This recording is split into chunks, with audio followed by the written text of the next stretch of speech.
Hello everyone, good morning to all of you. कैसे हैं students सभी? वेलकम टू B2E लर्निंग। बच्चों, I am your botany mentor Pratibha और आज अपन एक नया चैप्टर स्टार्ट करने जा रहे हैं, दैट इज बायोलॉजिकल क्लासिफिकेशन। बेटा, बायोलॉजिकल क्लासिफिकेशन में हमें पढ़ना क्या क्या है, किसे कहते हैं ये, आपने अगर इस चैप्टर की इंपॉर्टेंस देखी हो तो ये भी प्लांट किंगडम से किसी भी तरीके से कम नहीं है। जैसे प्लांट किंगडम में हम कहते हैं कि हमें गैमेटोफाइट, स्पोरोफाइट समझ में नहीं आता, या फिर इस चैप्टर में से कम 3 क्वेश्चन तो आएंगे ही आएंगे। बेटा, बायोलॉजिकल क्लासिफिकेशन में इतनी वेरिएशंस दी हुई है आपको कि अगर पेपर बनाने वाला हर टॉपिक से भी एक एक क्वेश्चन उठाए ना, तब भी इस चैप्टर से 4 से 5 क्वेश्चन हो सकते हैं। ओके बच्चे, चलिए तो अपन आज स्टार्ट करने जा रहे हैं बायोलॉजिकल क्लासिफिकेशन। सबसे पहले बेटा हम पढ़ते हैं कि बायोलॉजिकल क्लासिफिकेशन कहेंगे किसे। भाई मतलब क्या है बायोलॉजिकल क्लासिफिकेशन का? तो आपने बताया बायोलॉजिकल क्लासिफिकेशन का मीनिंग है ऑर्गेनिज्म को अलग अलग डिफरेंट ग्रुप में क्लासिफाई करना। बेटा, दुनिया में इतने सारे ऑर्गेनिज्म हैं, हम सारे ऑर्गेनिज्म की स्टडी एक साथ नहीं कर सकते। हमसे कह दिया जाए कि भाई इतने सारे ऑर्गेनिज्म हैं, चलो इनके फीचर्स याद करो। How it is possible to learn so much amount of variation? ये पॉसिबल नहीं है, लेकिन आपको पता है साइंटिस्ट फिर भी इन सारी ऑर्गेनिज्म की स्टडी कर चुके हैं जो जो डिस्कवर हो रही है। तो उन्होंने ऐसी क्या टेक्निक निकाली? बेटा, उन्होंने ऑर्गेनिज्म को उनकी सिमिलैरिटी और डिससिमिलैरिटी के बेस पर ग्रुप में बना दिया। जैसे बच्चे कुछ पर्टिकुलर फीचर लिखे, ऐसे फीचर जिन ऑर्गेनिज्म में प्रेजेंट है उनको एक ग्रुप में रख दिया। जैसे कि सेल वॉल की एब्सेंट है मान लो किसी ऑर्गेनिज्म में, उनमें मैमेलरी ग्लैंड प्रेजेंट है, उनकी एक्सटर्नल सरफेस पर हेयर प्रेजेंट है, उनमें एक्सटर्नल पिन्ना पाई जा रही है। ये सारे ऑर्गेनिजम्स जो हैं उन्होंने लेके मैमेलिया में रख दिए। फिर मैमेलिया में देखा कि कौन कौन से टाइप के ऑर्गेनिजम्स आ रहे हैं, यानी कि हम सिमिलैरिटी और डिससिमिलैरिटी के बेस पर जो ग्रुपिंग करते हैं, that is biological classification. Okay, तो सबसे पहले हम कहेंगे किसे? Grouping of organism, grouping of organism on basis of similarity and dissimilarity। Similarity and dissimilarity के बेस पर जो भी चेंजेस हैं, उन सारे चेंजेस को हम क्या बोलते हैं? बायोलॉजिकल क्लासिफिकेशन बोलते हैं। यहाँ तक कोई दिक्कत नहीं बच्चे? इस चैप्टर में हमें क्या क्या पढ़ना है? बेटा, सबसे पहले तो अपन इसमें पढ़ेंगे किंगडम क्लासिफिकेशन। अलग अलग टाइप के किंगडम क्लासिफिकेशन आपको दिए हुए हैं। जैसे सबसे पहले 2 किंगडम, 3 किंगडम, 4, 5, आज तो भाई बच्चा 6 किंगडम क्लासिफिकेशन भी आ गया है, यानी different type of kingdom classification, different type of kingdom classification. अलग अलग टाइप के हम किंगडम क्लासिफिकेशंस जो हैं वो पढ़ेंगे। ठीक बात बच्चे? इनमें आपके चैप्टर जो क्लासिफिकेशन पर बेस्ड है वो विटेकर का क्लासिफिकेशन है, और विटेकर क्लासिफिकेशन में आपको पता है हम 5 किंगडम में क्लासिफाई कर चुके हैं। एक मोनेरा किंगडम में बच्चा, एक किंगडम में बच्चा प्रोटिस्टा, नेक्स्ट फंजाई, प्लांटे,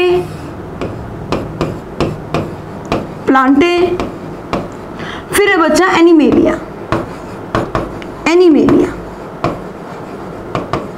बेटा, ये जो पर्टिकुलर किंगडम बने हैं, ये 5 किंगडम अपने को पढ़ने हैं। एक अच्छी बात सुनो, ये जो किंगडम जो आपको दिए हुए ना, प्लांटी और एनिमेलिया, इसके लिए एनसीईआरटी में अलग से एक चैप्टर दिया हुआ है। किंगडम प्लांटी जो है वो अपन प्रीवियस लेक्चर्स में पढ़ चुके हैं, तो इसकी हेडेक आपको लेनी नहीं है। जिस बच्चे को भी किंगडम प्लांटी पढ़ना हो वो प्रीवियस वीडियोस देख सकता है। नेक्स्ट बच्चा एनिमेलिया, ये आपको जूलॉजी में पूरा का पूरा वर्टिब्रेट, इनवर्टिब्रेट ये कंप्लीट करवाया जाता है, राइट? अपने को इस चैप्टर में जो पढ़ने हैं वो मोनेरा, प्रोटिस्टा और फंजाई पढ़ने हैं। इसके अलावा बच्चे कुछ ऐसे अभागे ऑर्गेनिज्म है। अब अभागे तो क्या कहें बच्चा, वो पूरी तरीके से लिविंग ही नहीं है, जैसे कि वायरस, विरियोइड, प्रायोन, लाइकेन, उन सारे असेल्युलर ऑर्गेनिज्म को हम इस चैप्टर में पढ़ेंगे।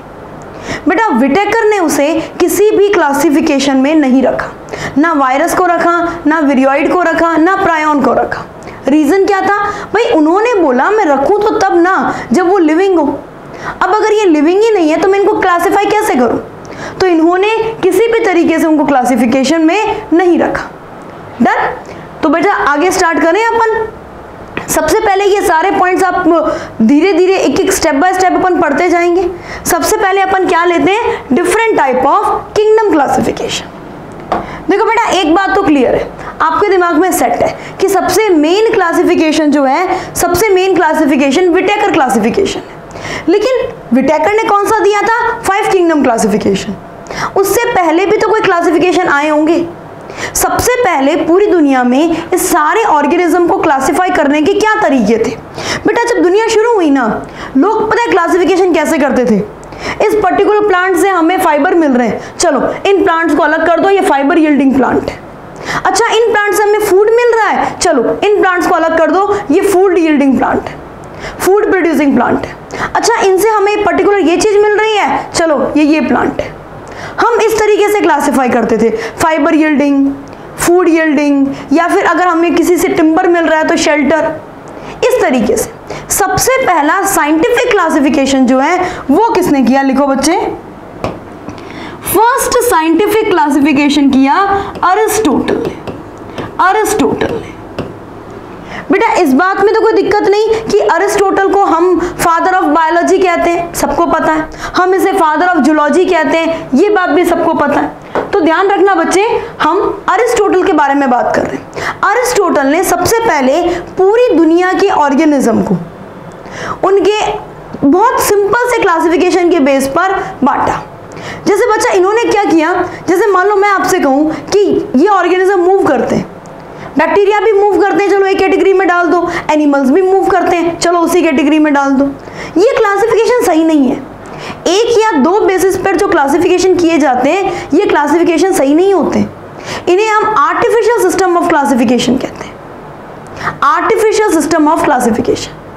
जब बहुत सारे क्राइटेरिया को लेके हम क्लासिफिकेशन करते हैं ना बच्चे, वो नेचुरल सिस्टम ऑफ क्लासिफिकेशन है, natural system of classification.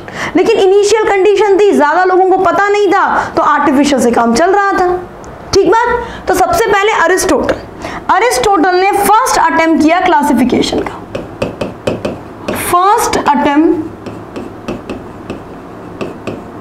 To classify, first attempt to classify the organism. Organism को क्लासिफाई करने का पहला अटेम्प्ट इन्होंने किया। इन्होंने क्या किया बच्चे? जितने भी ऑर्गेनिजम्स थे उन ऑर्गेनिजम्स को दो पार्ट में बांटा। राइट? एक इन्होंने बांटा बच्चे प्लांट्स, प्लांट्स जो कि मूव नहीं कर सकते थे, जो कि नॉन मोबाइल थे, और जो मूव कर सकते थे उन सबको एनिमल्स बोला, उन सबको एनिमल्स बोला। मूवमेंट के बेस पर क्लासिफाई किया। फिर बच्चा ग्रोथ हैबिट के बेस पर इन्होंने प्लांट को 3 कैटेगरी में बांट दिया। ग्रोथ हैबिट के बेस पर, ग्रोथ हैबिट के बेस पर प्लांट्स को 3 ग्रुप में बांट दिया। सबसे पहला ग्रुप इन्होंने लिया ट्री, देन बच्चे श्रब, और देन हर्ब। 3 ग्रुप लिए। जो सबसे बड़े वो ट्री, उनसे छोटे वो श्रब, उनसे छोटे वो हर्ब। अरे लोगों ने इनसे पूछा, अरे लोगों छोड़ो, एल्गी ने इनसे पूछा हम कहाँ जाएंगे, हम तो पानी में रहते हैं, हम तो इनमें से किसी भी कैटेगरी में नहीं आ रहे। अरिस्टोटल ने बोला गड़बड़ मामला है। हाँ भाई, एनिमल्स, एनिमल्स को भी 2 बेस पे, 2 में क्लासिफाई किया। किस बेस पर? आरबीसी प्रेजेंट है या एब्सेंट है। ठीक बात? तो इन्होंने बांटा इनेमा, इनेमा यानी कि आरबीसी प्रेजेंट, दूसरा बच्चे एनेमा, एनेमा जिसे अपन कहते हैं RBC absent, RBC absent. RBC present और आरबीसी एब्सेंट के बेस पर 2 में क्लासिफाई किया। ये फर्स्ट अटेम्प्ट क्लासिफिकेशन का किसने किया था? Father of biology, father of zoology ने। डन? बेटा इनके बाद आपने एक साइंटिस्ट थियोफेस्टस भी पढ़ा है। थियोफेस्टस जो है वो फादर ऑफ बॉटनी कहलाते हैं। उनके बारे में अपन आगे लिविंग वर्ल्ड में पढ़ेंगे। राइट। चलिए बच्चा, अरिस्टोटल के बाद अगर अपन बात करें तो सबसे पहले किंगडम क्लासिफिकेशन में आया टू किंगडम क्लासिफिकेशन। सबसे पहले अगर हम किंगडम क्लासिफिकेशन की बात करें तो सबसे पहला किंगडम क्लासिफिकेशन आया टू किंगडम क्लासिफिकेशन। और ये टू किंगडम क्लासिफिकेशन किसका दिया हुआ है बेटा? ये दो दो नामों की आदत किसको थी कि हर नाम में दो वर्ड हो? ये आदत किसकी है? ये आदत है कैरोलस लीनियस की। उन्होंने अपना नाम कार्ल वॉन लीनी से बदल के क्या कर दिया था? Carolus Linnaeus. तो ये टू किंगडम क्लासिफिकेशन किसका दिया हुआ है बच्चे? ये टू किंगडम क्लासिफिकेशन दिया हुआ है Carolus Linnaeus. Carolus Linnaeus, Carolus Linnaeus का दिया हुआ है बेटा। कैरोलस लीनियस ने जितने भी ऑर्गेनिज्म थे उन्हें सेल वॉल की प्रेजेंस और एब्सेंस के बेस पर दो में क्लासिफाई कर दिया। सेल वॉल की प्रेजेंस और एब्सेंस के बेस पर। भाई जिनमें भी सेल वॉल प्रेजेंट है वो सारे के सारे किंगडम प्लांटी में चले जाओ। किंगडम प्लांटी, किंगडम प्लांटी में इन्होंने बोला कि सेल वॉल प्रेजेंट है, सेल वॉल प्रेजेंट। और किंगडम एनिमेलिया, बेटा किंगडम एनिमेलिया में इन्होंने बोला सेल वॉल एब्सेंट है, सेल वॉल एब्सेंट है, राइट। अब प्लांटी में बच्चे बैक्टीरिया को प्लांटी में डाल दिया। बैक्टीरिया बोली हम प्रोकैरियोट्स हैं, इन्होंने कहा कोई दिक्कत नहीं, सेल वॉल तो है ना तुम्हारे पास? बोला हाँ। फंजाई को भी डाल दिया। फंजाई ने बोला हम हेटेरोट्रॉफ हैं, कोई बात नहीं, सेल वॉल तो है ना। एल्गी, ब्रायो, टेरिडो, बैक्टीरिया, फंजाई सब एक साथ। एनिमेलिया में क्या आ गए बच्चे?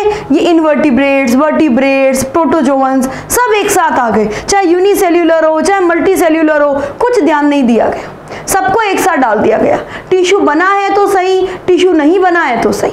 ये है टू किंगडम क्लासिफिकेशन। ठीक बात बेटा। इसकी कमियां बहुत सारी आई थी, इसकी बहुत सारी कमियां जो हैं वो हमारे सामने आई। सबसे पहले अगर अपन बात करें demerits, demerits of two kingdom classification, two kingdom classification. सबसे पहले कमी क्या थी? यूनिसेल्यूलर और मल्टी सेल्यूलर में कोई डिफरेंशिएशन नहीं है। No differentiation between, no differentiation between unicellular and multi cellular. Unicellular और मल्टी सेल्यूलर के बीच में कोई डिफरेंशिएशन नहीं। बच्चा प्रोकैरियोट, यूकैरियोट के बीच में कोई डिफरेंशिएशन नहीं। प्रोकैरियोट भी उसी ग्रुप में चल रहे हैं, यूकैरियोट भी उसी ग्रुप में चल रहे हैं। चलो, जैसे क्लेमाइडोमोनास है, क्लोरेला है, ये यूनिसेल्यूलर है, और बच्चे स्पायरोगायरा है, ये मल्टी सेल्यूलर है। इन दोनों को सेम ग्रुप में डाला हुआ है। जैसे आपने बताया कि क्लेमाइडोमोनास और क्लोरेला, इसमें अपन एग्जांपल लेते हैं। एक तो स्पायरोगायरा, स्पायरोगायरा मल्टी सेल्यूलर है, ठीक है, और क्लेमाइडोमोनास, क्लेमाइडोमोनास ये बेटा यूनिसेल्यूलर एल्गा है, क्लेमाइडोमोनास। और उसके अलावा बच्चे क्लोरेला, क्लोरेला ये भी यूनिसेल्यूलर है, इनको साथ में डाल दिया। प्रोकैरियोट, यूकैरियोट में कोई डिफरेंस नहीं था। ऑटोट्रॉफ और बच्चे हेटेरोट्रॉफ, इसमें कोई डिफरेंस नहीं था, इनको भी सेम ग्रुप में डाल दिया, इनको भी सेम ग्रुप में डाल दिया। ये कोई तरीका ही नहीं था। उसी में ऑटोट्रॉफ चल रहे हैं, उसी में हेटेरोट्रॉफ चल रहे हैं, सब साथ में चल रहे हैं, ये गलत चीज थी। फिर बेटा इसको सुधारने के लिए एक आया थ्री किंगडम क्लासिफिकेशन, जो कि हमारे कोर्स में नहीं दिया हुआ है। हमारे कोर्स में टू किंगडम, फिर 5 किंगडम और 6 किंगडम के बारे में एक लाइन दी हुई है। फिर भी थोड़ा सा इसके बारे में सुन लीजिए आप। थ्री किंगडम क्लासिफिकेशन किसने दिया? ये दिया बच्चे हैकल ने, ई हैकल, गिवन बाय ई हैकल। इन्होंने ऑर्गेनिज्म को 3 ग्रुप में क्लासिफाई किया। एक तो बच्चे पहले ही दिया हुआ था, पहले कौन सा दिया हुआ था? प्लांटी और एनिमेलिया। इन्होंने एक नया ग्रुप बना दिया जिसका नाम था बच्चे प्रोटिस्टा, प्रोटिस्टा। ऐसे सारे ऑर्गेनिज्म जो कि बॉडी डिफरेंशिएशन के साथ साथ टिश्यू फॉर्मेशन नहीं कर पाते, मतलब जिनमें टिश्यू नहीं बनते, एक multi cellular cell mass present होता है, वो प्रोटिस्टा में डालती है।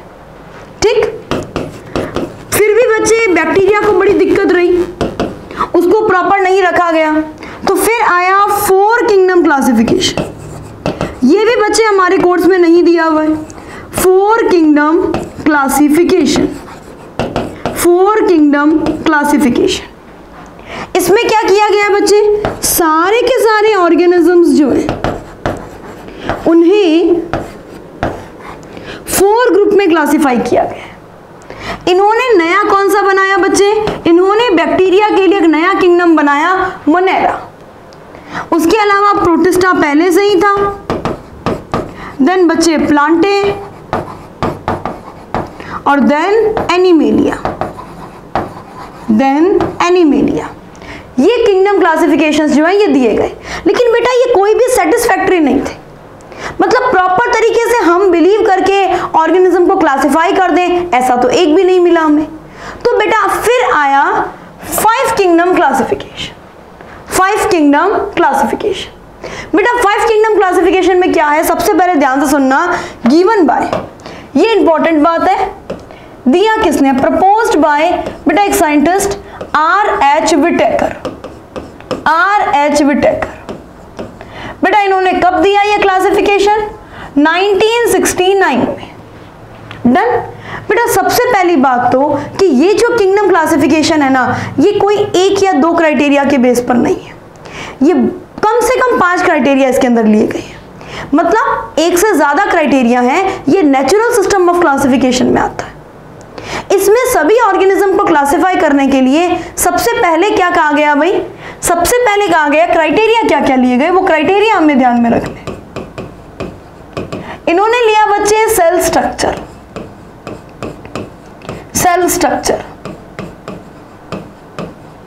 स्ट्रक्चर, यानी कि ऑर्गेनिज्म प्रोकैरियोट है या यूकैरियोट है। इन्होंने कहा कि आप प्रोकैरियोट और यूकैरियोट को साथ में मत रखो, ये सही नहीं है। तो प्रोकैरियोट और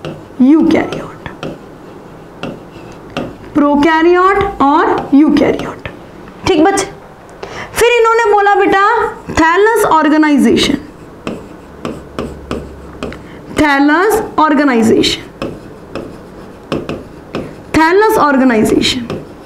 बच्चे थैलस ऑर्गेनाइजेशन में 2 बातें कही गई। सबसे पहला कहा गया भाई कि ऑर्गेनिज्म यूनिसेल्यूलर है या मल्टी सेल्यूलर है, ऑर्गेनिज्म यूनिसेल्यूलर है या मल्टी सेल्यूलर है, इस तरीके से क्लासिफाई करें। तीसरी कंडीशन कही गई बच्चा मोड ऑफ न्यूट्रिशन,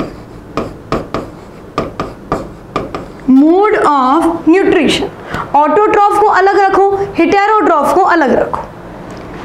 बेटा 4th कंडीशन क्या थी, मोड ऑफ रिप्रोडक्शन। असेल्यूलर रिप्रोडक्शन ज्यादा कौन करते हैं, असेक्सुअल रिप्रोडक्शन और सेक्सुअल रिप्रोडक्शन, इन दोनों के बेस पर क्लासिफाई।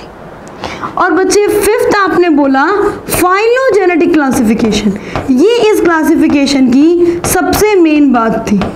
फाइलोजीनी, बेटा फाइलोजीनी को इंक्लूड करते ही ये फाइलोजेनेटिक क्लासिफिकेशन में चला गया। मतलब इस अर्थ पर सबसे पहले कौन से ऑर्गेनिज्म आए, उनके बाद कौन डेवलप हुआ, ये पूरा का पूरा क्लासिफिकेशन जो है वो इसमें कहा गया। ठीक बात बच्चे। तो बच्चे इस क्लासिफिकेशन में ये 5 क्राइटेरिया आपने नोट कर लिए बेटा, दिया किसने था, R.H. विटेकर ने 1969 में।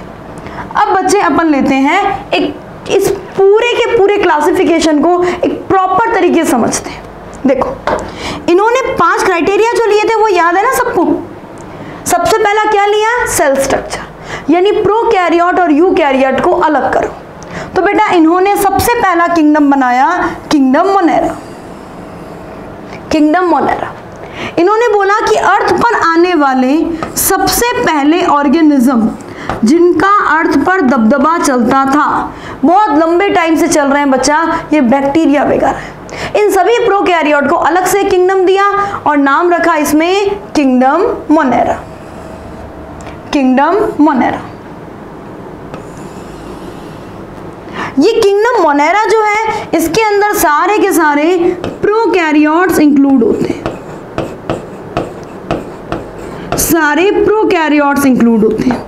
और इनसे ऊपर जो भी ग्रुप आएंगे वो सारे के सारे क्या होंगे बेटा, यूकैरियोट होंगे। इनसे ऊपर जो भी ग्रुप आप पढ़ेंगे, चाहे आप जिन भी ऑर्गेनिजम्स को क्लासिफाई करें, वो सारे के सारे आप कैसे पढ़ेंगे बच्चा, वो सारे के सारे आप पढ़ेंगे यूकैरियोट। यूकैरियोट। डन बेटा। अब सबसे पहले अर्थ पर कौन आए बेटा, सबसे पहले अर्थ पर आए आर्की बैक्टीरिया। सबसे पहले अर्थ पर आए Archie bacteria, right. Archie bacteria जो है ये आगे डेवलप होके इन्होंने क्या बनाए बच्चा, आर्की बैक्टीरिया बहुत प्रिमिटिव ऑर्गेनिज्म है बच्चे, जिनमें कीमो ऑटोट्रॉफिक कंडीशन प्रेजेंट है, मतलब केमिकल से फूड ले रहे हैं, उसके अलावा हर टाइप के एक्सट्रीम कंडीशंस में रह रहे हैं, ये कंडीशंस प्रेजेंट है आर्की बैक्टीरिया। फिर बेटा इसमें डेवलप हुए यू बैक्टीरिया। यू बैक्टीरिया में अलग अलग टाइप की कैटेगरीज हैं, जैसे कि ब्लू ग्रीन एल्गी आ गई, माइकोप्लाज्मा आ गया, डीकंपोजर बैक्टीरिया आ गए, यू हेटेरोट्रॉफ डीकंपोजर्स आ गए, मतलब इसमें बहुत सारे टाइप के बैक्टीरिया आगे डेवलप हुए मोनेरा में। ये मोनेरा वाले सारे के सारे यूनिसेल्यूलर हैं और उसके अलावा क्या है, प्रोकैरियोट है। जितने भी यूनिसेल्यूलर प्रोकैरियोट है, बैक्टीरिया वगैरह उनको पकड़ पकड़ के आपने मोनेरा में डाला है। चलो बेटा, इनसे आगे डेवलप हुआ एक ऐसा ग्रुप जिसकी कोई बाउंड्री ही फिक्स नहीं है। एक ऐसा ग्रुप डेवलप हुआ जिसकी बच्चा कोई बाउंड्री ही फिक्स नहीं है। देखो, फिर इन्होंने ग्रुप बनाया, इसकी बच्चा कोई बाउंड्री फिक्स नहीं है, मतलब इसमें एक ही क्राइटेरिया ध्यान रखा गया है कि जो यूनिसेल्यूलर यूकैरियोट हो उनको इस ग्रुप में रख दो। ये ग्रुप कौन सा है बच्चा, ये ग्रुप है प्रोटिस्टा। ये ग्रुप है बच्चा प्रोटिस्टा। इसमें क्या किया गया, इसमें कहा गया कि जितने भी यूनिसेल्यूलर है ना, यूनिसेल्यूलर, देखो मोनेरा भी यूनिसेल्यूलर है और बच्चा प्रोटिस्टा भी यूनिसेल्यूलर है। तो जितने भी यूनिसेल्यूलर है और वो भी कैसे, यूकैरियोट, उनको इस ग्रुप में रख दो और इनसे ऊपर आ जाएंगे सारे के सारे multi cellular organism. Multi cellular organism, right, कोई इशू नहीं बेटा। इसके अंदर कौन कौन से ग्रुप आ गए, जैसे कि आपने बताया इसके अंदर एक ग्रुप तो आ गया बच्चे क्राइसोफाइट्स। क्राइसोफाइट्स एक आ गए बच्चा इसमें डायनोफ्लैजिलेट्स। डायनोफ्लैजिलेट्स। एक एनिमल के सिमिलर कौन आ गए, प्रोटोजोवन। प्रोटोजोवन। प्लांट और एनिमल की कनेक्टिंग लिंक कौन है बच्चे, प्लांट और एनिमल की कनेक्टिंग लिंक है यूग्लिना, तो हमने इसमें यूग्लिना भी डाला है, राइट। उसके अलावा बच्चे इसके अंदर आप स्लाइम मोल्ड डाल सकते हो, स्लाइम मोल्ड। स्लाइम मोल्ड कोई इश्यू नहीं है। तो इस तरीके से 5 ग्रुप जो है वो इसके अंदर आपने पढ़े। अब बेटा आपने इसके बाद अब ऑर्गेनिजम्स को आगे, ये तो क्या हो गए सारे यूनिसेल्यूलर प्रोकैरियोट, यूनिसेल्यूलर यूकैरियोट, ये सारे ऑर्गेनिज्म हुए। अब बच्चे अपन आगे पढ़ते हैं मल्टी सेल्यूलर यूकैरियोट ऑर्गेनिज्म वाले 3 ग्रुप बनाए। देखो पहला क्राइटेरिया क्या काम में लिया कि प्रोकैरियोट है या फिर यूकैरियोट है, यही लिया था। देखो आप, प्रोकैरियोट है या यूकैरियोट है। फिर लिया यूनिसेल्यूलर है या मल्टी सेल्यूलर है। उसके बाद लिया मोड ऑफ न्यूट्रिशन के बेस पर। उसके बाद लिया बच्चे मोड ऑफ न्यूट्रिशन के बेस पर। देखो एक किंगडम बनाया बच्चे, किंगडम प्लांटे। किंगडम प्लांटे बेटा, kingdom Plantae multi cellular eukaryote है, बिल्कुल है मैडम, वो तो बाकी दोनों भी हैं, लेकिन इसकी खास बात एक और है, ये ऑटोट्रॉफ्स है। ये ऑटोट्रॉफ्स है, ये सबसे बड़ी खास बात। दूसरा आपने बोला इन्होंने लिया किंगडम फंजाई।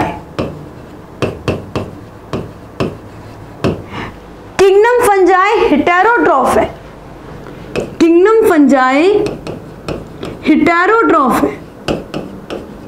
और फिर इन्होंने लिया बच्चा किंगडम एनिमेलिया, एनिमेलिया, और ये भी हेटेरोट्रॉफ है। तो फिर मैडम जब ये दोनों सेम है तो इन्हें अलग अलग ग्रुप में क्यों रखा गया? बेटा आप खुद ही बताओ, एक हम है और एक फंजाई है। हम एनिमेलिया में आते हैं, फंजाई किस में आती है बच्चा? फंजाई जो है वो हेटेरोट्रॉफ। क्या वो हमसे अलग नहीं है? क्या आपको लगता है कि हम सेम है? बिल्कुल। थोड़ा सा इस में तो सोच के देखो, देखो आपको क्या लगेगा पता है? देखो सबसे पहले हम बात करें, जैसे हमारे सामने कोई फूड रखा गया है, कोई फूड है, सपोज पिज्जा ही रखा है, सबका फेवरेट पिज्जा। हम उस पिज्जा को कैसे खाएंगे? हम सबसे पहले उस फूड को इंजेस्ट करेंगे और उसके बाद डाइजेस्ट करेंगे। मतलब हमारा मोड ऑफ न्यूट्रिशन क्या रहेगा? Ingestion then digestion. लेकिन फंजाई क्या करेगा? फंजाई के सामने पिज्जा रख दिया आपने, फंजाई क्या करेगा भाई? फंजाई सबसे पहले अपने एंजाइम सिक्रीट करेगा। एंजाइम सिक्रीट करने के बाद वो सारा का सारा पिज्जा जो है वो डाइजेस्ट हो जाएगा। डाइजेस्ट होने के बाद वो उसे एब्जॉर्ब कर लेगा।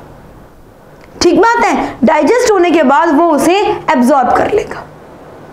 डन। यानी कि एनिमेलिया में जो न्यूट्रिशन का मोड है बच्चे वो इंजेशन वाला है, इंजेशन मोड है। इसे अपन होलोजोइक कैटेगरी कहते हैं, होलोजोइक कैटेगरी, राइट। और फंजाई में बेटा ये है हो गया होलोफाइटिक, यानी प्लांट के सिमिलर वाला होलोफाइटिक।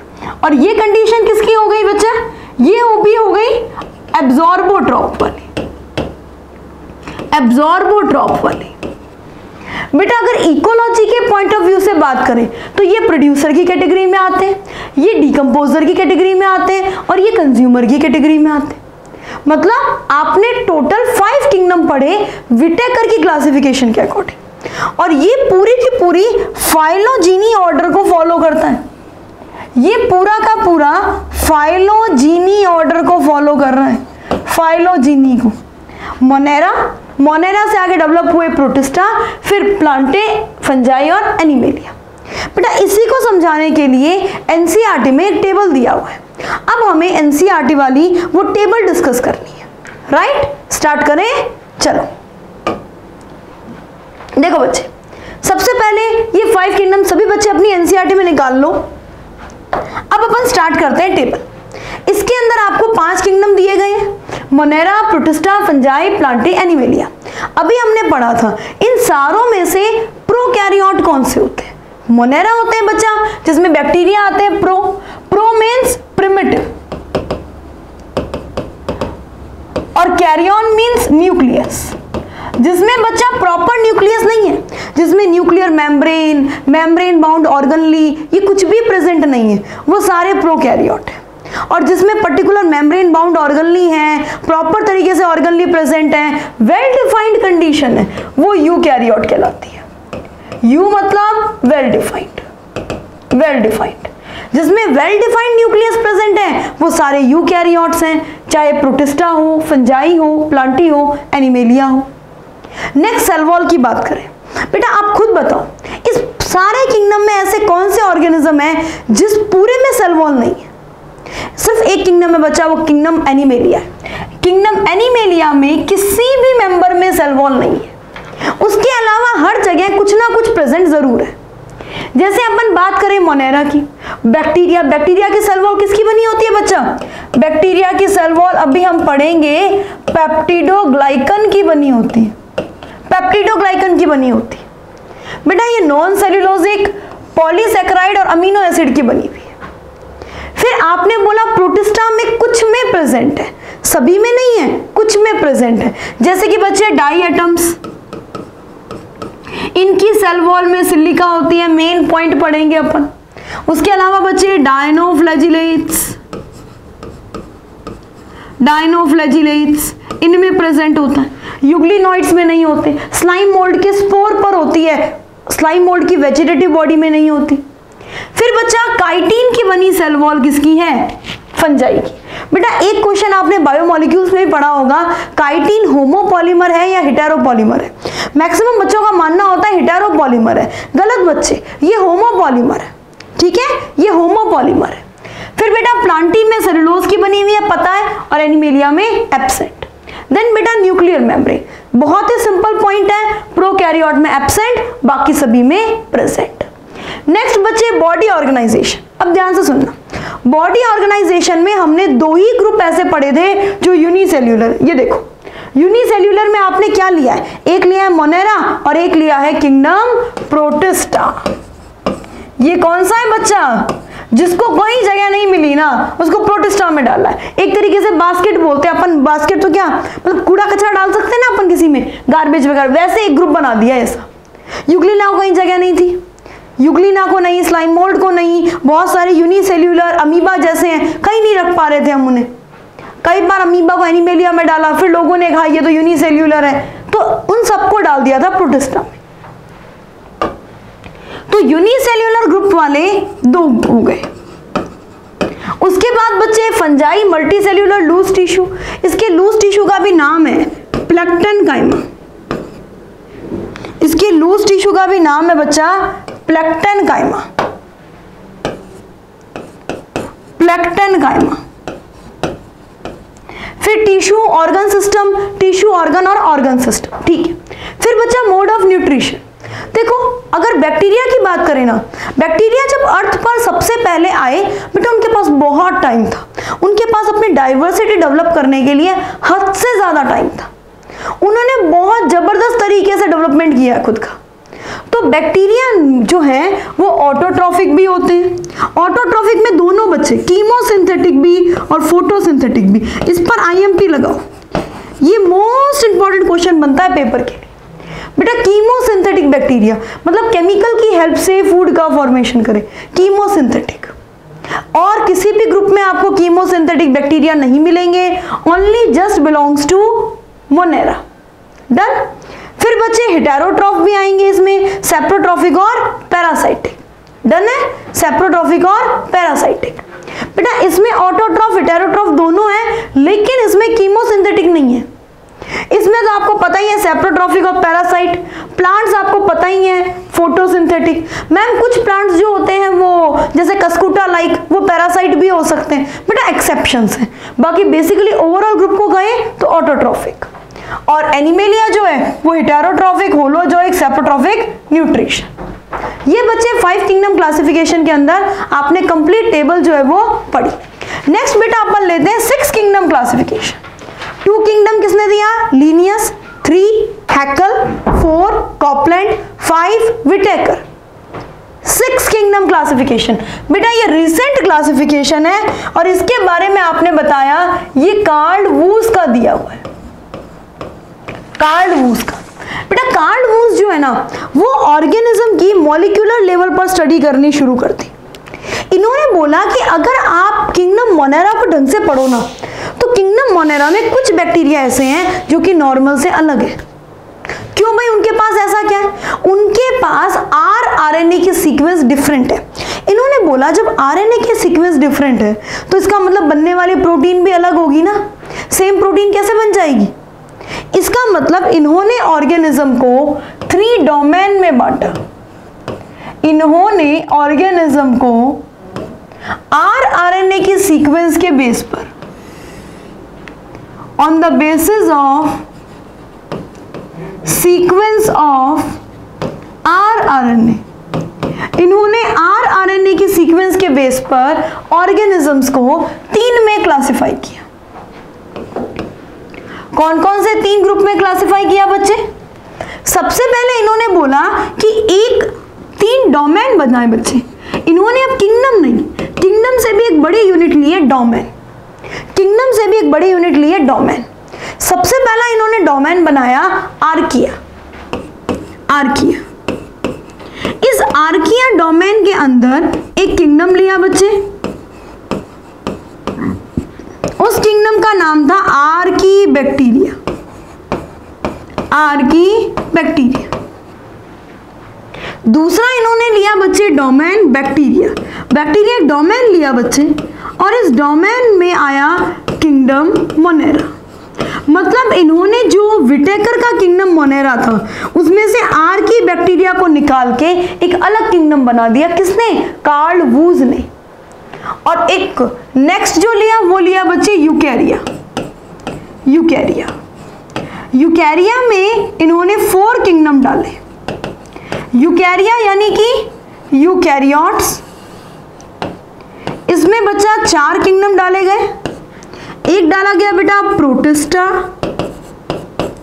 एक डाला गया बच्चे इसके अंदर फंजाई, एक डाला गया बच्चा किंगडम प्लांटे,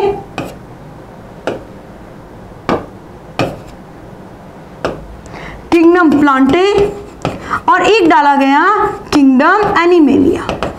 बेटा इस तरीके से इन्होंने पूरे 6 किंगडम बना लिए। ठीक बात? Archie bacteria, Monera, protista, fungi, Plantae और एनिमेलिया। पर बेटा ध्यान रखना, अभी जो एनसीईआरटी आपको दी गई है वो आपको मोनेरा किंगडम पर दी गई, मोनेरा पर। आई मीन टू से मोनेरा में ही आर्की बैक्टीरिया इंक्लूड किया गया है। मैं अपनी लाइन रिपीट करती हूँ, कई बार टंग स्लिप हो जाता है बच्चे। जो ये पूरा का पूरा आपको एनसीईआरटी में दिया गया है ये विटेकर क्लासिफिकेशन के अकॉर्डिंग है। मतलब इसके अकॉर्डिंग हमने एनसीईआरटी में 5 किंगडम पढ़े हैं और आर्की बैक्टीरिया को हमने मोनेरा के अंदर ही पढ़ना है। राइट? तो ये आपका था आज चैप्टर का पहला पॉइंट, किंगडम क्लासिफिकेशन। अब बच्चे अपन आते हैं, अपना फर्स्ट किंगडम उठाते हैं और अपन पढ़ना शुरू कर देते हैं kingdom Monera.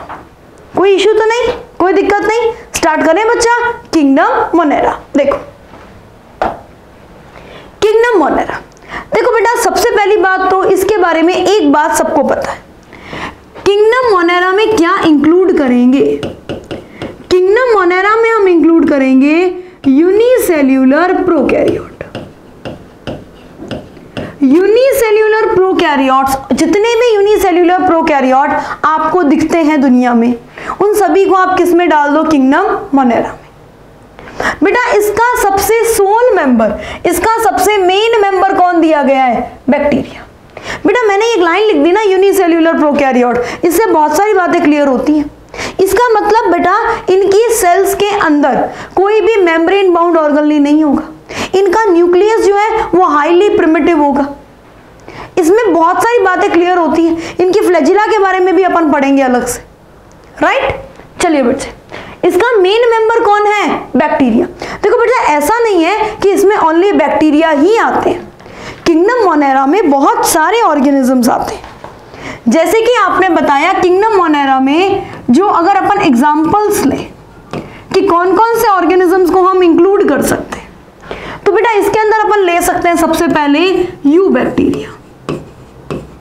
You bacteria, you bacteria जिसे हम कहते हैं ट्रू बैक्टीरिया, जिसके बारे में हम कंप्लीट स्टडी करेंगे, इसका स्ट्रक्चर, इसकी economic importance, reproduction, nutrition, respiration, so many points जो हमें डिस्कस करने हैं। ठीक बात? चलो बच्चे, उसके बाद आपने बोला इसके अंदर आ जाएंगे बच्चे आर्की बैक्टीरिया, जो अर्थ पर डेवलप होने वाले प्रिमिटिव बैक्टीरिया में से एक है। आर्की बैक्टीरिया, लिविंग फॉसिल्स कहते हैं जिन्हें हम। उसके अलावा बच्चे अपन इसमें लेंगे साइनोबैक्टीरिया। साइनोबैक्टीरिया तो नया नाम है बच्चे, पुराना नाम था उसका blue green alga. Unicellular prokaryotic algae, blue green algae, nitrogen fixation कर सकती है। नॉस्टॉक, एनाबिना, ये नाम आपने सुने हैं बच्चे इसमें। फिर ब्लू ग्रीन एल्गी के बाद हम इसमें देख सकते हैं माइकोप्लाज्मा। इसके अलावा बच्चे एक्टिनोमाइसिटीज, एक्टिनोमाइसिटीज। देन बच्चे अपन बात करें रिकेट्सिया, और इसके अलावा आप बात करें तो क्लेमाइडिया। क्लेमाइडिया, इस टाइप से बहुत सारे ऑर्गेनिजम्स जो है वो किंगडम जो मोनेरा है उसके अंदर इंक्लूडेड है। बेटा इनमें से ये जो मैंने टॉप 4 लिखे हैं ना, ये आपको एनसीईआरटी में गिवन है, तो इन 4 की डिटेल जो है वो हमें अच्छे से पढ़नी है। राइट? आपने बोला ये बैक्टीरिया जो है ये सभी तरफ पाए जाते हैं, बेटा एक तरीके से कॉस्मोपॉलिटियन है। आपने एनसीईआरटी में एक लाइन पढ़ी है कि अगर हम एक मुट्ठी मिट्टी लेते हैं, सिर्फ और सिर्फ एक मुट्ठी मिट्टी, उसके अंदर हमें बहुत सारे बैक्टीरिया मिल जाते हैं, यानी हमें बहुत सारे बैक्टीरिया जो हैं वो बहुत थोड़ी सी जगह पर हमें मिल जाते हैं, राइट। तो ये बच्चे प्रोकैरियोटिक ऑर्गेनिजम्स हैं, बैक्टीरिया, जिनके बारे में हमें स्टडी करनी है। कोई इशू नहीं, कोई दिक्कत नहीं, स्टार्ट करें। चलो बच्चे, सबसे पहले आपको बैक्टीरिया को क्लासिफाई करने के लिए, बेटा शेप के बेस पर बैक्टीरिया बहुत सारे टाइप के हो सकते हैं। आप बैक्टीरिया को अलग अलग टाइप से क्लासिफाई कर सकते हो, जैसे ग्राम स्टेनिंग के बेस पर कर सकते हो। साइंटिस्ट ग्राम ने दिया था कि जो पर्टिकुलर पिंक कलर रखे हैं वो ग्राम पॉजिटिव हैं, जो नहीं रखे हैं वो ग्राम नेगेटिव हैं। उसी तरीके से शेप के बेस पर भी ऑर्गेनिजम्स के बहुत सारे टाइप हो सकते हैं। बेसिकली में 4 टाइप पढ़ते हैं अपन, लेकिन हो इसमें बहुत सारे टाइप सकते हैं। बेसिकली बेटा अपन 4 टाइप पढ़ते हैं, राइट।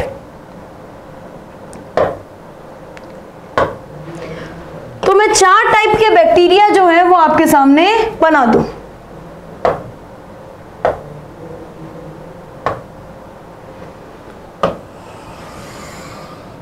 अरे क्या हो गया इसको?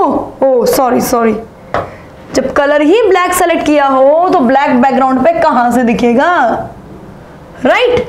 चलिए बच्चा, तो अब अपन स्टार्ट करते हैं इसमें। फर्स्ट बच्चे अपन इसके अंदर ले सकते हैं, दैट इज बच्चा कोकस। सेकेंड अपन इसमें ले लेते हैं बेसिलस। थर्ड बेटा अपन इसके अंदर ले लेते हैं स्पाइरल, यानी कि स्पाइरिलम।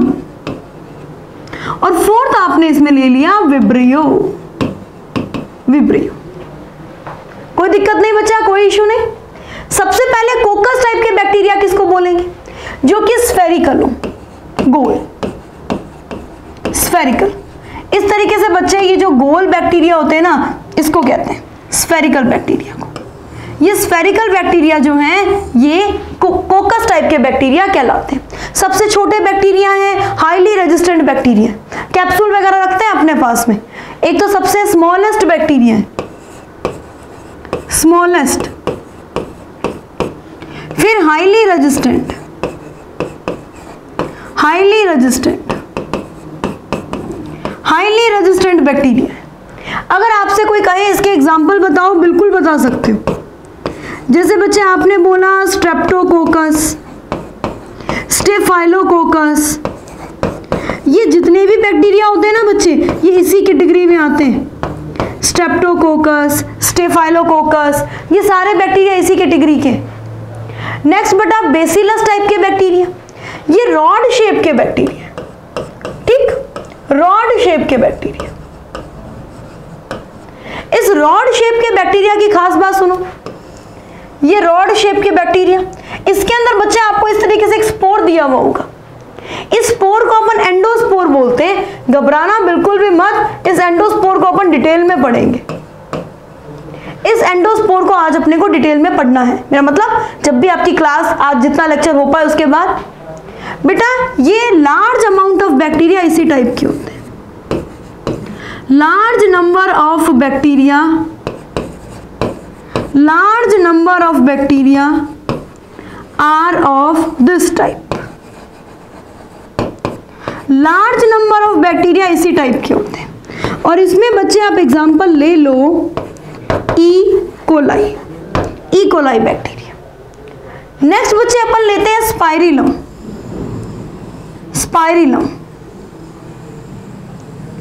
ये स्पाइरल शेप के बैक्टीरिया है बच्चा, स्पाइरल शेप के, और इसके दोनों किनारों पर आपको फ्लैजिला लगी हुई मिली है। ये इसके मूवमेंट में हेल्प करती है। बेटा फ्लैजिला के बेस पर बैक्टीरिया के बहुत सारे टाइप हो सकते हैं। जैसे कि आपने बताया बैक्टीरिया के बेस पर हो सकता है बच्चे कि दोनों किनारों पर फ्लैजिला प्रेजेंट है, दैट मींस ये हो गए एम्फीट्राइकस। इसमें आ गए बच्चे स्पाइरिलम वॉल्यूटेंस, एग्जाम्पल है इसका स्पाइरिलम वॉल्यूटेंस। नेक्स्ट है बच्चे कॉमा शेप के बैक्टीरिया।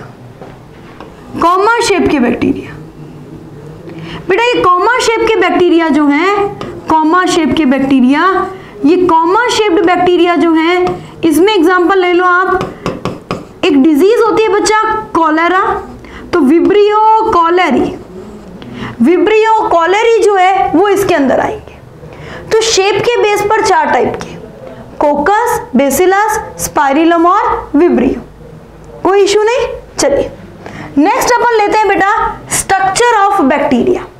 एक छोटी सी लाइन ध्यान से सुनना बच्चे, बैक्टीरिया के स्ट्रक्चर पढ़ने से पहले एनसीईआरटी में एक बहुत बढ़िया लाइन आपको दी गई है कि बैक्टीरिया स्ट्रक्चर में सिंपल है लेकिन बच्चे बिहेवियर में कॉम्प्लेक्स है।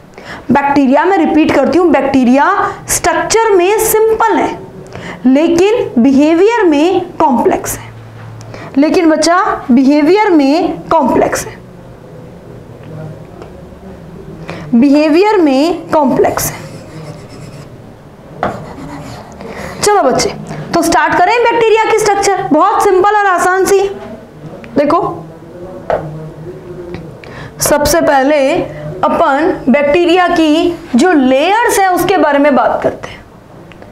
ये देखो बच्चे मैंने एक लेयर बनाई है, थोड़ी बड़ी हो गई क्या, छोटी करें क्या? थोड़ी छोटी करनी चाहिए ना,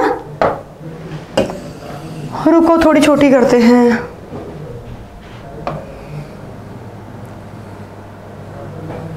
दैट्स परफेक्ट, ओके। चलो नेक्स्ट अपन लेते हैं बच्चे, एक और ले लेते हैं, की बार रेड कलर से लेते हैं, ठीक है। हाँ ये मैम कितनी लेयर प्रेजेंट है बेटा, बैक्टीरिया स्ट्रक्चर में सिंपल, बिहेवियर में कॉम्प्लेक्स, अभी सुनी हमने ये बात। अब इसके अंदर एक छोटा सा पॉइंट आप और ध्यान में रखना कि बैक्टीरिया में जो सेल एनवलप है उसमें कम से कम 3 लेयर्स पाई जाती है। बैक्टीरिया के सेल एनवलप में कम से कम 3 लेयर जो है वो प्रेजेंट होती है। लिखो बच्चे,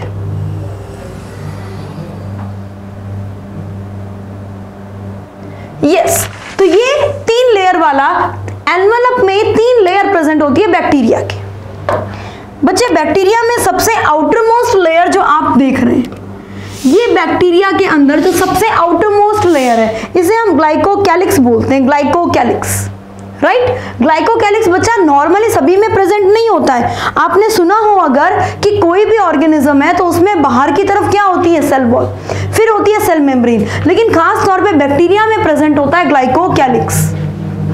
ग्लाइकोकैलिक्स बेटा, ग्लाइकोकैलिक्स के 2 फंक्शन भी आपने पढ़े, एक तो ये प्रोटेक्शन प्रोवाइड करता है, दूसरी बात ये एक बैक्टीरिया को दूसरे बैक्टीरिया से जोड़ने में स्टिकी नेचर प्रोवाइड करता है।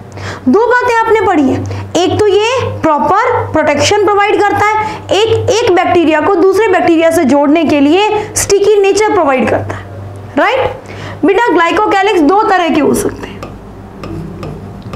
एक होता है बच्चा कैप्सूल और एक होता है स्लाइम लेयर। कैप्सूल एंड बच्चा स्लाइम लेयर।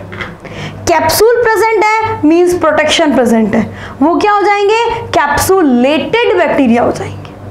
वो बैक्टीरिया हमारी बॉडी के इम्यून सिस्टम से भी बच निकल पाएंगे, वो WBC वगैरह सबसे क्या रहेंगे, प्रोटेक्टेड रहेंगे, राइट। नेक्स्ट इसके ठीक बाद हम पढ़ते हैं बच्चे, नेक्स्ट ये है सेल वॉल।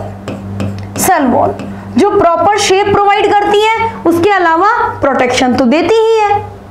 ये किसकी बनी होती है बच्चा, अभी थोड़ी देर पहले आज ही के लेक्चर में पढ़ा था हमने, पॉलीसैकेराइड एंड अमीनो एसिड जिनसे मिलके बनता है पेप्टिडोग्लाइकन, पेप्टिडोग्लाइकन की बनी होती है। इसके ठीक अंदर की तरफ जो लेयर है दैट इज बच्चा सेल मेम्ब्रेन। सेल मेम्ब्रेन बेटा, ये सेल मेम्ब्रेन किसकी बनी होती है बेटा, सेल मेम्ब्रेन चाहे प्रोकैरियोट हो या यूकैरियोट हो, एक ही कंपाउंड की बनी होती है that is lipoprotein, right. Lipoprotein की बनी होती है। चलिए बच्चा इसके ठीक अब ये आपने एनवलप पढ़ ली है, एनवलप में 3 लेयर्स हैं, ग्लाइकोकैलिक्स, सेल वॉल और सेल मेम्ब्रेन। अब अपन बात करें बैक्टीरिया के स्ट्रक्चर में अंदर की तरफ क्या क्या पाया जाता है, बाहर की तरफ क्या क्या पाया जाता है। देखो बेटा कुछ बैक्टीरिया के अंदर हमने एक इस टाइप से स्ट्रक्चर देखी है जो बैक्टीरिया के मूवमेंट में हेल्प करती है। बैक्टीरिया के मूवमेंट में हेल्प करे, इस स्ट्रक्चर को हम बोलते हैं फ्लैजिला। ध्यान है ना सबको? इसको हम बोलते हैं, चलो बच्चा मैं इसको कलर कर देती हूँ। देखो मैं इसको 3 कलर से कलर कर रही हूँ। एक तो मैंने किया है ऑरेंज, एक मैंने किया है बच्चा ग्रीन, और एक मैं इसको कलर दे देती हूँ येलो। नहीं, थोड़ा सा मोटा करते हैं, येलो। ये बच्चा देखो मैंने इसको इस टाइप से कलर कर दिया है। ये देखो मैंने थोड़ा सा इसको कलर कर देती हूँ ताकि आपको समझने में आसानी रहेगी। ठीक बात बच्चे?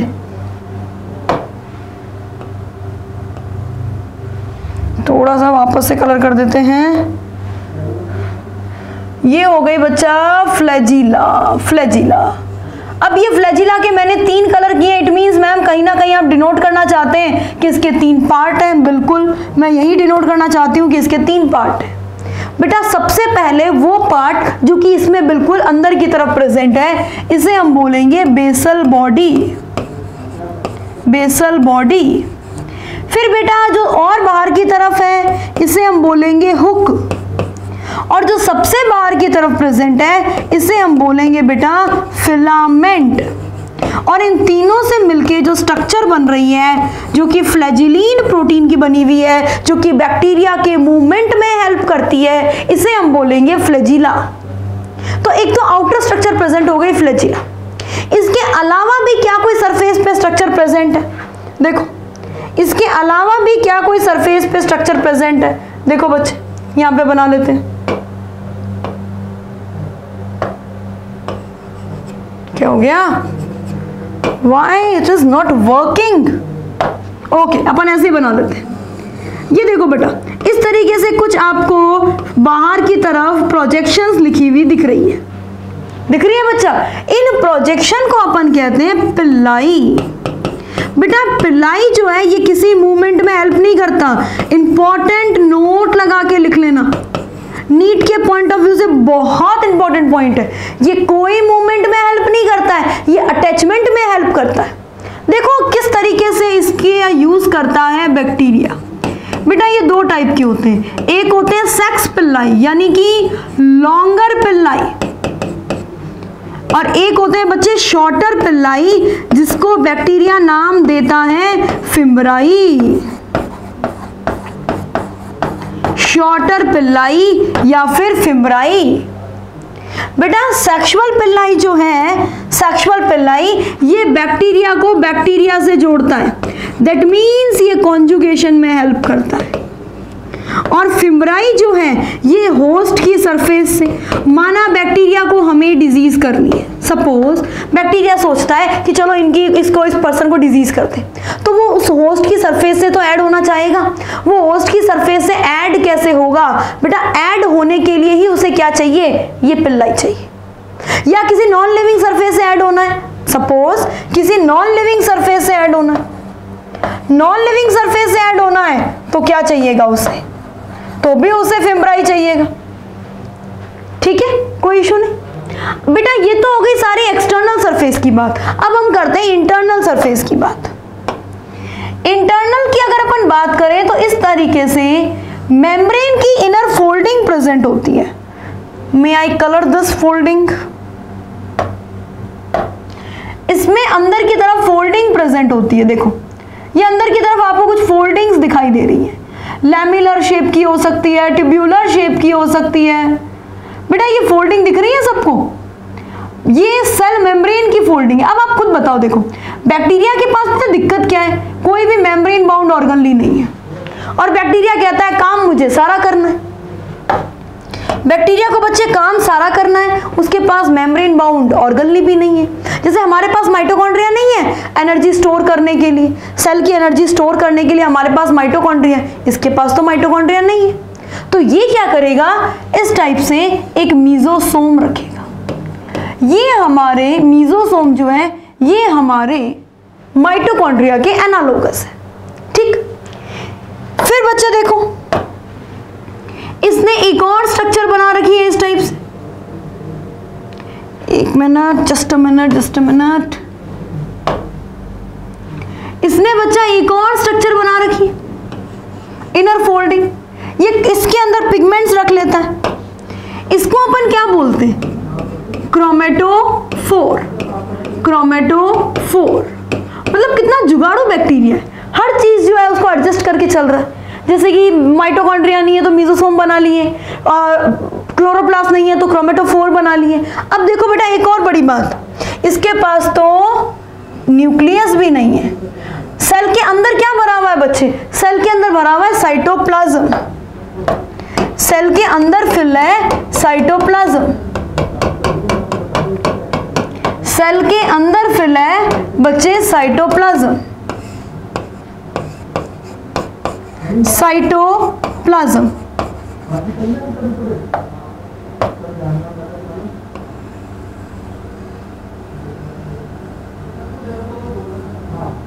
चलो बच्चे, सेल के अंदर प्रेजेंट है साइटोप्लाज्म। अब इसमें न्यूक्लियस नहीं है मेम्ब्रेन बाउंड, इसमें डायरेक्ट डीएनए प्रेजेंट है, और इस डायरेक्ट डीएनए को हम बोलते हैं न्यूक्लियोइड। बेटा ये ट्रू न्यूक्लियस नहीं है, ये है इंसिपिएंट न्यूक्लियस, ये है इंसिपिएंट न्यूक्लियस, या फिर बच्चे आप इसको नाम देते हो जीनोफोर। आप इसे क्या नाम देते हो बच्चा, जीनोफोर। ये double standard circular DNA without histone protein, कोई हिस्टोन प्रोटीन नहीं है इसके पास। बेटा आपको ध्यान है छोटे बच्चे जो होते हैं ना, उनको जो अच्छा लगता है ना वो उन्हें इकट्ठा कर लेते हैं, कुछ थोड़े बहुत जो भी उनको मिलता है, मतलब अपन भी छोटे थे, अपन ने भी इकट्ठा किया होगा और उसको भर लेते। बेटा इसी तरीके से बैक्टीरिया है ना, ये छोटा छोटा सा है ना, माइक्रोस्कोपिक, इसने अपने अंदर बहुत सारी चीजें भर रखी है, लेकिन वो सारी चीजें काम की है, हमारी चीजें भले ही काम की ना हो, वो चीजें इसमें काम की है। इसके अलावा बच्चे इसमें एक्स्ट्रा क्रोमोसोमल डीएनए पाया जाता है। ये एक्स्ट्रा क्रोमोसोमल डीएनए जो है इसे हम प्लाज्मिड कहते हैं, और बेटा इसका फंक्शन जो है वो आप प्रॉपर जब आगे डिटेल बायोटेक पढ़ेंगे उसके अंदर आएगा। इसके अलावा बच्चे क्या होता है, इसके अलावा बच्चे इसमें एक ऑर्गनली होता है, राइबोसोम। मैडम ऑर्गनली, राइबोसोम, ये कैसे कर रहे हो आप? बेटा आप खुद ही बताओ, क्या राइबोसोम पे मेम्ब्रेन प्रेजेंट है? नहीं, राइबोसोम पे मेम्ब्रेन नहीं है, तो मेम्ब्रेन लेस ऑर्गनली जो है वो पाया जाता है राइबोसोम। राइबोसोम भी बेटा इसमें 70S है, और हमारे साइटोप्लाज्म में जो होता है वो होता है 80S, तो ये कंपैरिजन भी ध्यान रखना। फिर एक खास बात और, इसमें क्या होता है, mRNA। mRNA के ऊपर राइबोसोम जुड़े हुए होते हैं, mRNA के ऊपर राइबोसोम जुड़े हुए होते हैं। mRNA के ऊपर जो राइबोसोम जुड़े होते हैं, जो प्रोटीन फॉर्मेशन में हेल्प करते हैं, इस स्ट्रक्चर को हम बोलते हैं पॉलीसोम। इस स्ट्रक्चर को हम बोलते हैं पॉलीसोम।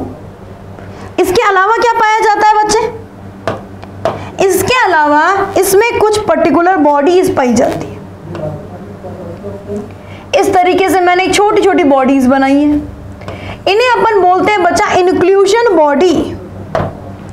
इन्हें अपन बोलते हैं बेटा इंक्लूजन बॉडी। स्टोरेज मटेरियल है बच्चा ये इंक्लूजन बॉडी और कुछ नहीं है, ये स्टोरेज मटेरियल है। जैसे कि साइनोफाइसियस स्टार्च, फॉस्फेट ग्रेन्यूल्स, ये सारी चीजें। और क्या प्रेजेंट होता है बेटा इसके अंदर? और आपने बोला इसके अंदर हो सकता है इस टाइप से छोटी छोटी वैक्यूल्स। इन वैक्यूल्स को हम नाम देते हैं गैस वैक्यूल। इन वैक्यूल को हम नाम देते हैं गैस वैक्यूल। तो ये बेटा एक बैक्टीरिया जो कि स्ट्रक्चर में सिंपल है। मैडम ये सिंपल है स्ट्रक्चर में, बिल्कुल बच्चे। एक बैक्टीरिया को आपने एक सेल में पढ़ लिया। अगर आपको ह्यूमन बॉडी की स्टडी करनी हो, कितने सारे पार्ट पढ़ने पड़ते हैं हमें। नर्वस सिस्टम अलग, सर्कुलेटरी सिस्टम अलग, इंटेग्यूमेंट्री सिस्टम अलग, मतलब so many system, digestive, excretory, आप मतलब सर्कुलेटरी, बहुत सारे सिस्टम्स हैं। लेकिन बैक्टीरिया एक सिंगल सेल से कंप्लीट हो गया। तो आज बच्चे, आज की क्लास में हमने पढ़ा है बैक्टीरिया की स्ट्रक्चर। नेक्स्ट क्लास में अपन मोनेरा का मैक्सिमम पार्ट कवर करेंगे। So never miss the class, keep study. Thank you for watching.